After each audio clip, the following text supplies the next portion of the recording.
manera que…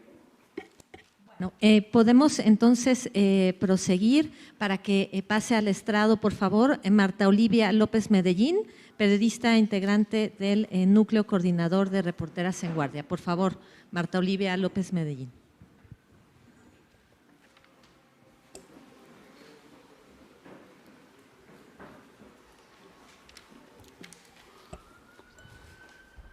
Hola, señora Medellín. Gracias. ¿Qué tal? Buenas tardes. Muchas gracias por participar en este tribunal.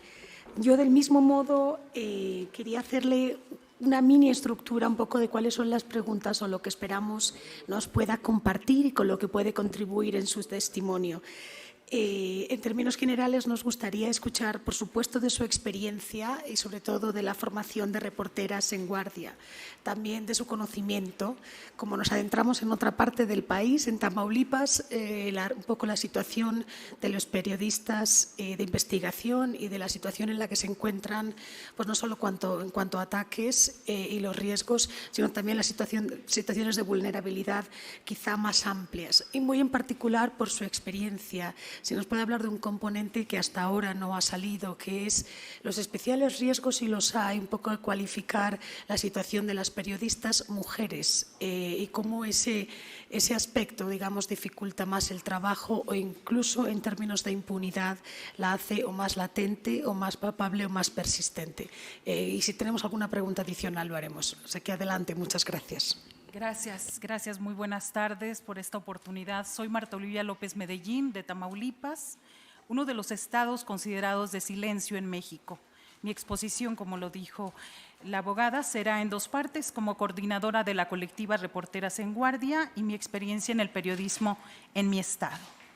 Reporteras en Guardia es una colectiva integrada por más de 140 mujeres, periodistas, editoras, correctoras, diseñadoras, realizadoras, asistentes de 24 estados de México, que hemos construido el memorial mataranadie.com, en donde hemos elaborado los perfiles de las y los periodistas asesinados y desaparecidos en México desde el año 2000. Hacemos una labor honoraria sin fines de lucro. La coordinación de la colectiva está conformada por integrantes de los estados de donde provenimos. Optamos por la definición amplia de periodista para construir este memorial y nuestra aportación la hacemos con una mirada incluyente, con perspectiva de género e indígena, abierta a las expresiones comunicacionales emergentes y evitando posiciones centralistas, urbanas y clasistas. En nuestro memorial integramos los casos de víctimas de ataques a la libertad de expresión, pero también de las distintas violencias suscitadas en el país. Consideramos que la ausencia de cualquier colega, independientemente del tipo de violencia que sufrió, es un grave golpe al gremio periodístico y al derecho de la sociedad a la información. A la colectiva no nos corresponde juzgar el comportamiento ético de las víctimas, pero sí reportear sus luces y sombras. Criminalizar a la persona asesinada o desaparecida, con o sin pruebas, invisibiliza la violencia y nos limita la comprensión de por qué hay quienes deciden adoptar prácticas poco éticas. Reportear los perfiles de nuestras compañeras y compañeros desaparecidos o asesinados nos muestra cómo el poder político y económico y las mafias criminales han modificado las dinámicas de producción de información en determinados puntos del país y cómo con ese fin se crean medios de difusión con intereses oscuros. ¿Por qué seguimos construyendo el memorial? Porque desafortunadamente siempre hay un caso nuevo de asesinato o desaparición del gremio periodístico.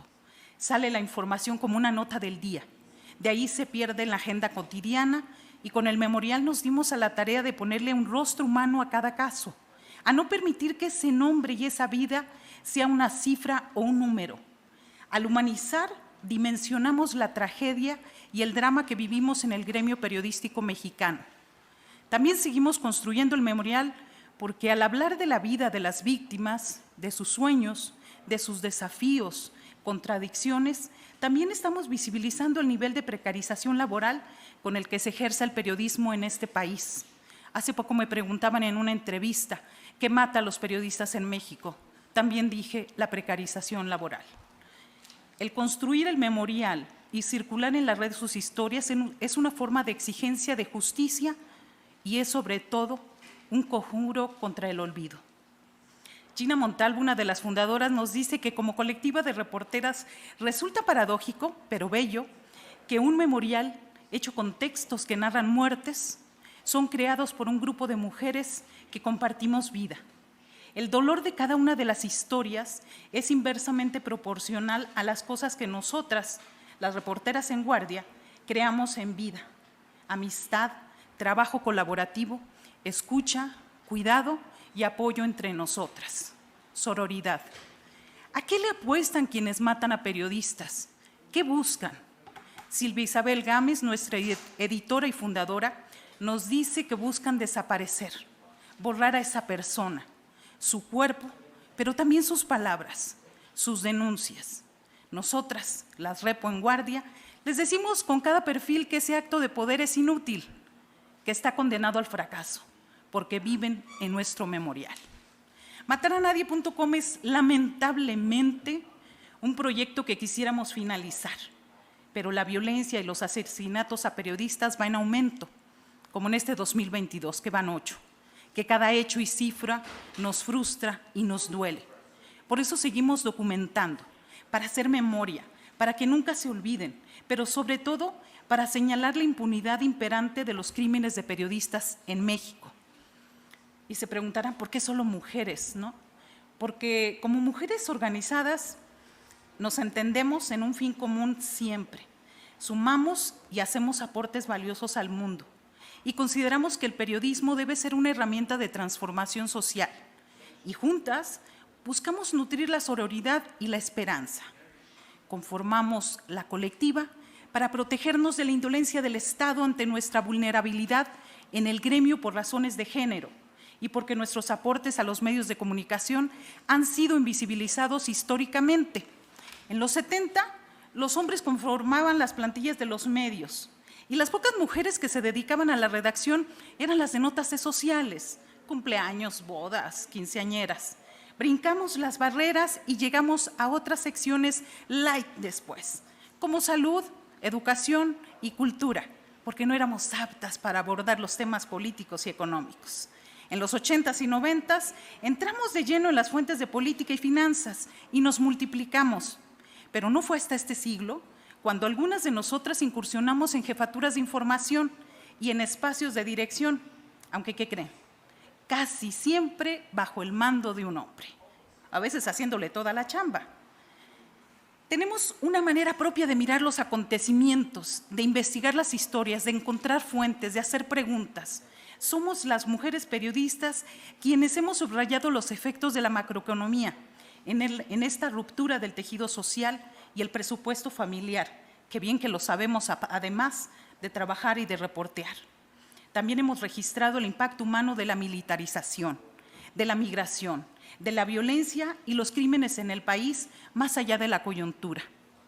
Y bueno, en este momento, ¿qué perfiles hemos hecho en Reporteras en Guardia? De acuerdo al cruce de datos que tenemos y con base en 4 diferentes organizaciones de libertad de expresión, del año 2000 al 2022 se han registrado más de 150 asesinatos de periodistas en México. En Mataranadie.com, las Reporteras en Guardia, hemos escrito 70 perfiles, de los cuales 12 son de mujeres comunicadoras comunitarias indígenas, reporteras de sociales, de política y de la fuente policíaca. Cuando fueron asesinadas, sus edades fluctuaban entre los 22 y los 55 años. En 7 de los casos, los ataques fueron directos motivados por su ejercicio periodístico. En 4, no hay ningún responsable detenido o sentenciado, a pesar de que ya han pasado más de 14 años. En 7 de los 12 casos fueron victimadas con arma de fuego. Solo en 1 se configuró el feminicidio.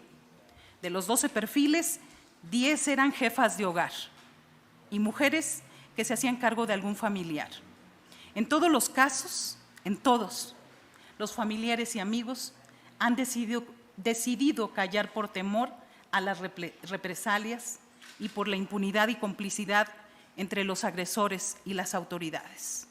Esto es lo que significa Reporteras en Guardia.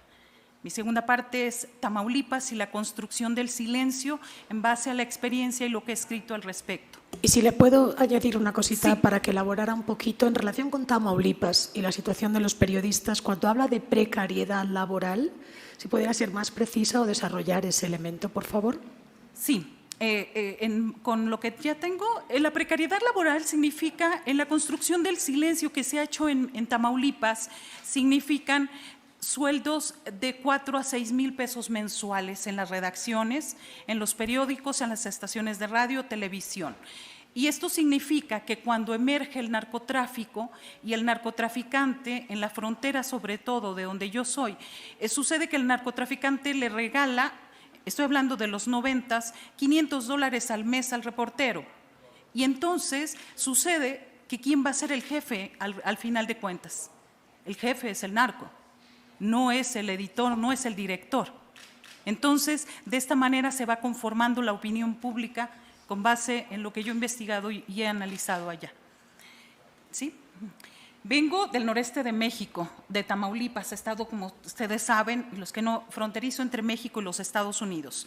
Y la mayoría de allá crecimos viendo el paso de migrantes, principalmente centroamericanos, y sabiendo como el día a día de ejecuciones y asesinatos.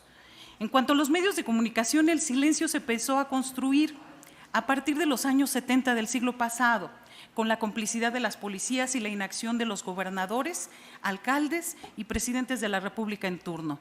En la frontera, por citar un ejemplo, Matamoros, de donde yo soy, controlaban la ciudad y una gran parte de la entidad dos caciques, Juan Nepomuceno Guerra Cárdenas, contrabandista y después narcotraficante, y Agapito González Cavazos, obrero y líder sindical, ambos de la mano y la bendición del Partido Revolucionario Institucional que gobernó el país durante 70 años, 1930 al año 2000. La década de los 80 fue propicia para el auge del narcotráfico y el tráfico de migrantes, y aunque se percibía la violencia como un fenómeno natural, sabíamos que esa normalidad se circunscribía solamente a los integrantes del grupo delictivo, nunca para el resto de los ciudadanos. Y respecto a los periodistas, los poderes fácticos han actuado como controladores con los medios de comunicación durante décadas, aunque las señales y el lenguaje eran tersos y la expresión era plata o plomo.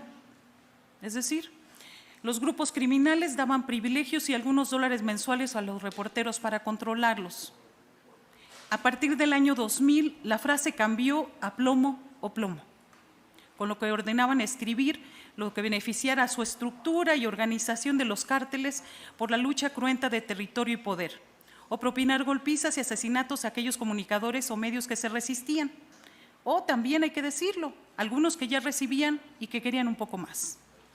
De ahí que en la frontera en los 90 llegara el silencio a los medios de comunicación. El miedo a investigar y difundir ciertos hechos aumentó cuando se registraron los primeros ataques y asesinatos a periodistas y las investigaciones nunca avanzaban y quedaban en el olvido. Los mensajeros nos quedamos sin garantías ni protección de los dueños de los medios y del Estado. Los jefes del crimen organizado empezaron a tomar el control de las coberturas informativas. Primero, te pedían en la redacción que cambiaras el nombre y el lugar. Y era algo bien extraño. Si se llamaba alguien Juan Ramírez, pues tenías que ponerle José Pérez.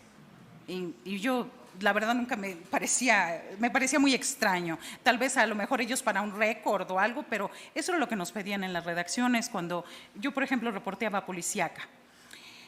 Esto fue hasta el año 2000. El punto más grave fue el 2009 al 2014, cuando un subjefe de prensa de los Zetas nos enviaba órdenes de trabajo y boletines de prensa muy específicos a las redacciones de los periódicos, a las estaciones de radio y televisión. Desde el 2009 yo lo denuncié en las redes sociales, en Twitter, por ejemplo. No sé, un día, parece gracioso, un día el jefe de la plaza contrató a un personaje de baja estatura para que amenizara la fiesta de su niño en una alberca. Y nos manda una foto, por cierto, de muy mala calidad, muy movida, y nos dice, publíquenla, va en sociales. Y nosotros, ¿pero qué vamos a publicar? Es la orden, se publica esa foto. Y salió diciendo que este personaje, que ya falleció comediante había ido a una albercada de un niño tal. Así era el control en este tiempo, 2009-2014. Uno de los casos más graves de censura en Tamaulipas se registró en el año 2010, con el hallazgo de las fosas clandestinas de migrantes en San Fernando, con más de 290 cuerpos. Los colegas, compañeros de San Fernando nos dicen que rebasaban los 500. Los 290 aproximadamente son cifras oficiales.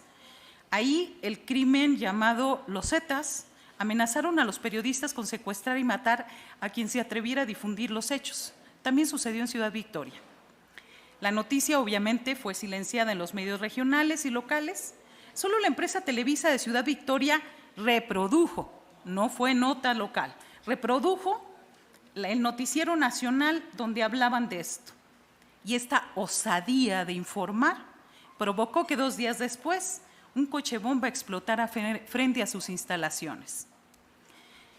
Recuerdo que en una ocasión un noticiero radiofónico de la Ciudad de México me contactó para hacer un reporte informativo de este hecho. Y antes de que yo empezara a hablar, el locutor, el conductor acá de la Ciudad de México, blindado perfectamente, tranquilamente, dice: ¿qué creen? En Tamaulipas nadie quiere decir esto. Nadie dice nada de lo que pasa allá. Cuando empecé mi nota le dije: habría que estar acá, compañero, para saber que si lo publicas es una sentencia de muerte.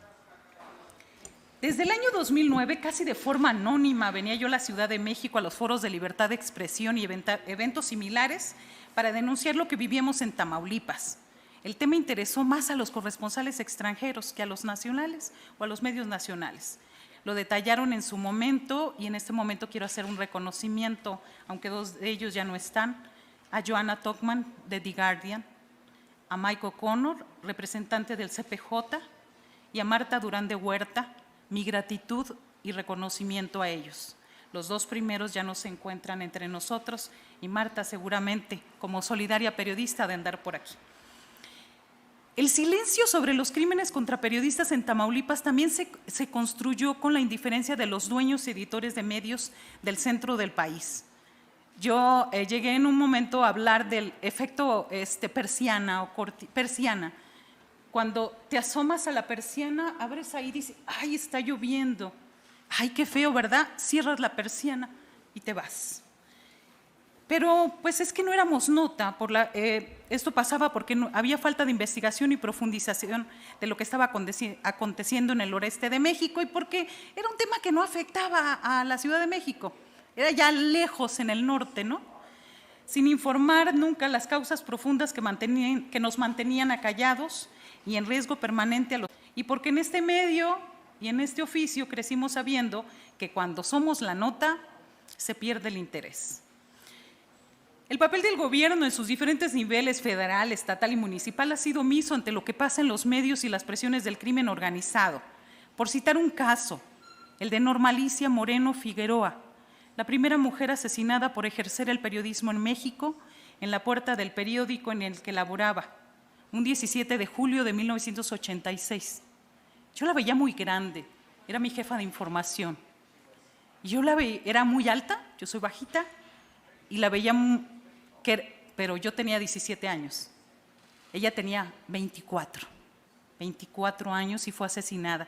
Y a pesar, lo más grave de todo, de que en julio próximo se cumplen 36 años de este asesinato, hasta este momento no ha habido castigo a los responsables, quienes presuntamente fueron los que fundaron el Cártel de Matamoros, considerada la organización criminal más antigua del país y que luego pasaría a llamarse Cártel del Golfo y bueno, todas sus variaciones.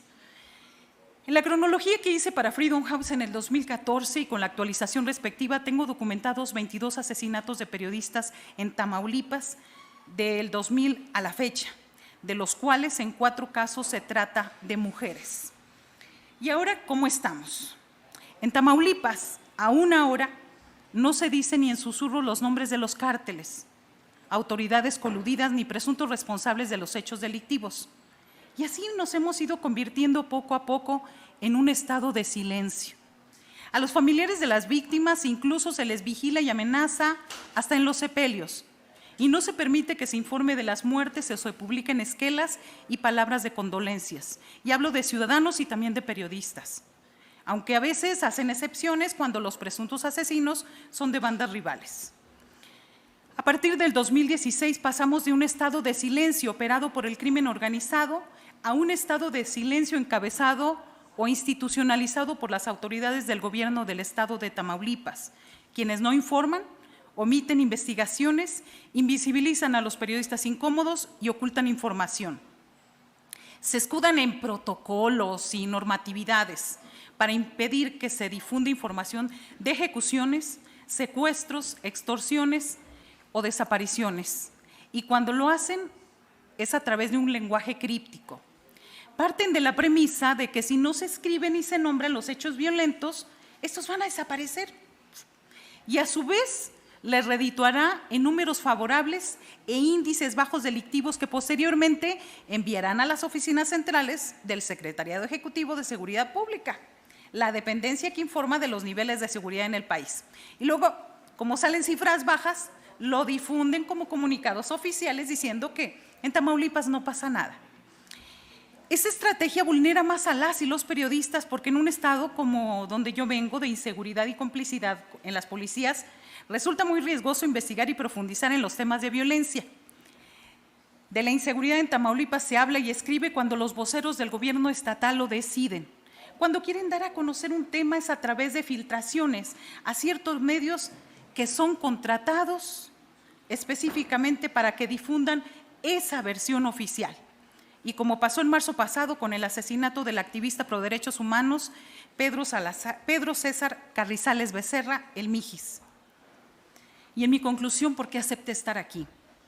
Porque Tamaulipas se construyó el silencio con la complicidad de los gobiernos, la intimidación del crimen organizado, el contubernio de los dueños de los medios de comunicación, la precariedad laboral de los periodistas y la indiferencia de la sociedad.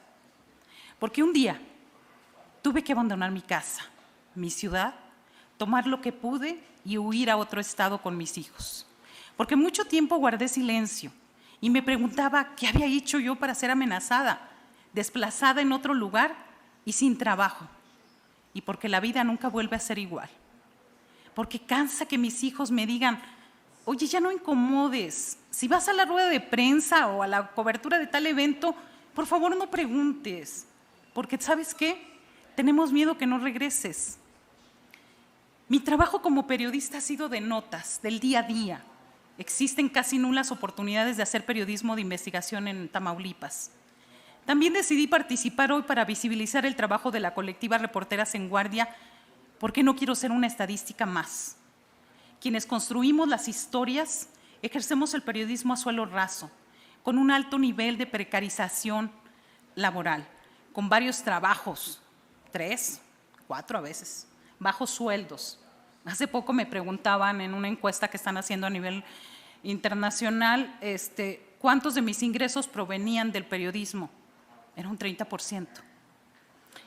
En palabras de Laura Castellanos, una de las fundadoras de este esfuerzo sororo de Reporteras en Guardia, decía, escribir acerca de las y los compañeros que fueron asesinados es una expresión de profundo amor al oficio, amor a ellas, a ellos, y también es un vínculo entre nosotras para alimentar la solidaridad, el cariño y la esperanza. Y esa misma esperanza de justicia es la que me trajo aquí. Gracias. Muchas gracias. Solo tengo una pregunta muy sencilla, que por un poco el ethos de este tribunal me gustaría que constara para el panel. De las 22 muertes reportadas o registradas en Tamaulipas, ¿le consta si se han abierto investigación, si se denunciaron? Naturalmente, no sé si la Fiscalía local ha abierto investigación de alguna de ellas, todas, ninguna, independientemente del nivel de acción, pero ¿hay abiertas investigaciones? En la mayoría no se ha investigado. Hay varias características o esquema que se sigue, que son juicios a priori por parte de los voceros judiciales y de las autoridades. En la mayoría utilizan 2 argumentos, casi a veces a la media hora, a la hora del asesinato. Ya están hablando y dicen 2 cuestiones. Una, que tenía un vínculo con el crimen organizado. Y entonces eso parece un corcho de corzo, porque ya con ese escudo ya nadie puede preguntar ni investigar. Ni ellos informan, Los narcos nos amenazan y nadie ya dice nada, porque es el crimen organizado. Entonces, y el otro argumento es que fueron motivos pasionales, que fue una cuestión personal y que no tiene nada que ver con el ejercicio periodístico. En todos estos casos se han abierto expedientes que después nadie sabe, después de que anuncian que se abrió, después ya no hay información al respecto. No hay diligencias. Muchísimas gracias, no tengo más preguntas. Hay preguntas por los jueces. Marina. No hay. Mira, sí, Eduardo y Kalpana.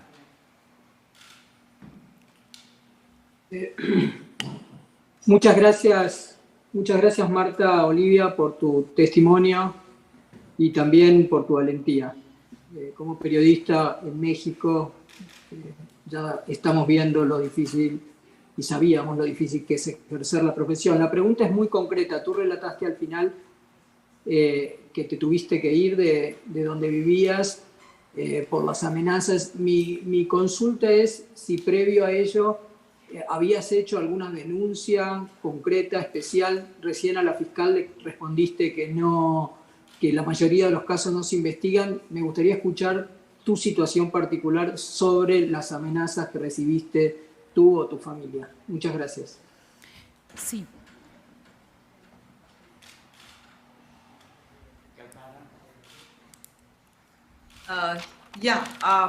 Hello, Martha. I was fascinated by what you said as a woman journalist from India.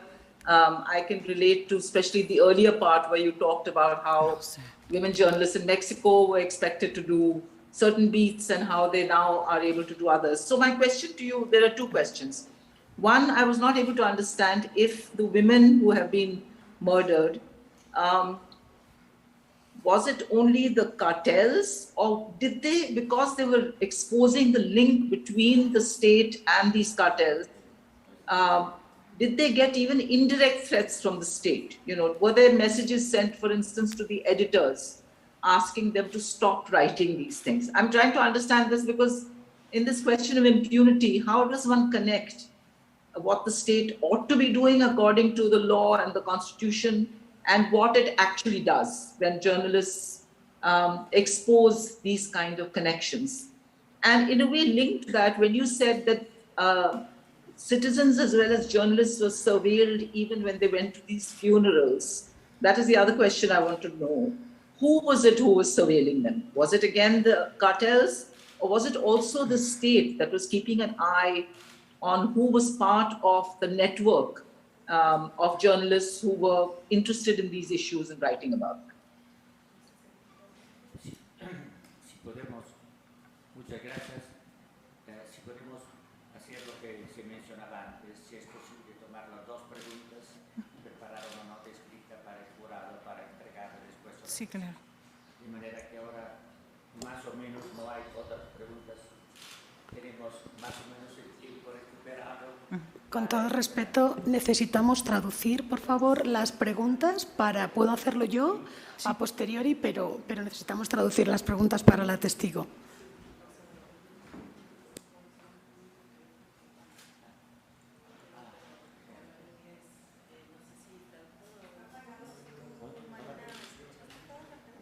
Hola. Lo ha. Si quieren en español, para que las traduzcan, ¿no? Necesitan que las escuchen.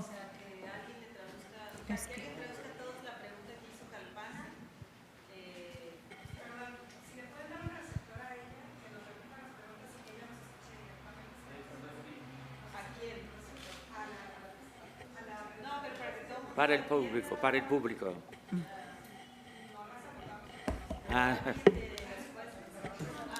Marina. ¿Usted? ¿No? Sí. Yo puedo proceder, María, va a ser perfecto, si no yo lo hago. Sí, perfecto.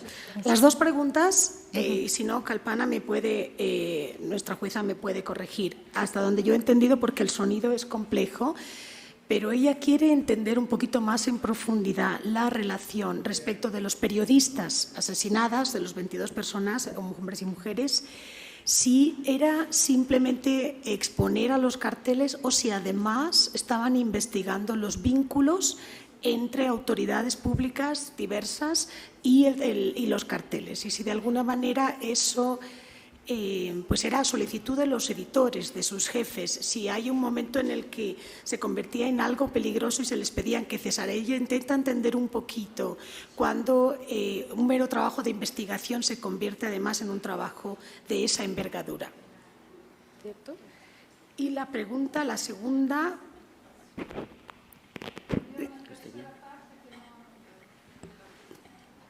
About surveillance. ¿Está bien?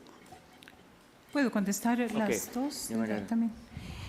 No, usted ahí tiene que preparar un poco unas respuestas para Sí. los dos. Puedo hacerlo. La primera pregunta es las amenazas que recibí. Un día llegué a mi casa y había mi coche estaba todo pintado con letras blancas donde decía, si no le paras, vamos a venir a violar y a matarte junto con tu hija. Me preocupó porque solamente una de mis hijas estaba ahí conmigo. Tengo 2 hijas, pero solamente una estaba ahí. Y entonces en ese momento empecé a querer saber en lo que arreglaba mis cosas y en menos de 3 días salí de la ciudad sin decirle nada a nadie. Fue en el 2011, no había mecanismo federal de protección a periodistas ni nada por el estilo, y empecé a investigar qué había pasado, a quién me había incomodado. Era una nota donde hablaba de la reelección de una lideresa sindical, que omitiré el nombre porque todavía sí, tiene 27 años ahí. Tal vez me pongo a pensar un poco que ella nunca supo que los zetas que la protegen me amenazaron. Pero al momento de que acepta como líder sindical que un grupo del crimen organizado la proteja o esté cerca, yo creo que tiene bastante responsabilidad. Esa es una. La otra respuesta es si eran órdenes de trabajo o no. Cuando yo hablaba de complicidad un poco, y hay que decirlo, y hablo de la precarización laboral, ¿qué quiero decir? Los sueldos… en ocasiones, en algunas ciudades de la frontera, ganan más los trabajadores de la industria maquiladora que un reportero. Claro, los obreros tienen sus días específicos de descanso, los reporteros y fotógrafos no. Entonces, esta es una situación. Si generalmente los que tuvieron esta forma de que fueron asesinados eran porque tuvieron alguna relación con el crimen en algunos casos. No en todos. En que hay un caso donde el columnista escribió, dio a conocer la estructura actualizada después de detener a un gran capo y que era un tema que no se debía tocar, pero él lo decidió para un poco aumentar la cuota mensual. Y bueno, fue asesinado de una manera horrenda. En otros casos… Por eso siempre yo regreso a los bajos sueldos y a la precarización y a la falta de todo eso. Es una parte importante. En otros detalles, en otros asesinatos fueron porque simplemente daban a conocer notas como esta. Uno no sabe en qué momento están coludidos y están tan juntos el crimen organizado y las autoridades. No sabe si… Recuerdo que en una sesión del ayuntamiento de Victoria en esos tiempos iba a aumentar la tarifa del agua y entonces recibimos la llamada como editores de que ya la teníamos como de 8 columnas y nos dicen, no va la nota. ¿Por qué? Pues porque los zetas no quieren que se publique. ¿Y por qué? Porque el gerente de la institución que distribuye el agua de la ciudad está protegido por ellos. Cuestiones tan así. No podemos llegar a profundizar y no me atrevería yo a generalizar de una respuesta de todos, porque simplemente llegando a las autoridades judiciales, yo no me atrevería a ir a la Fiscalía General de Justicia a preguntar qué ha pasado con ciertos crímenes, simplemente por seguridad. Muchísimas gracias, excelente, gracias. Gracias.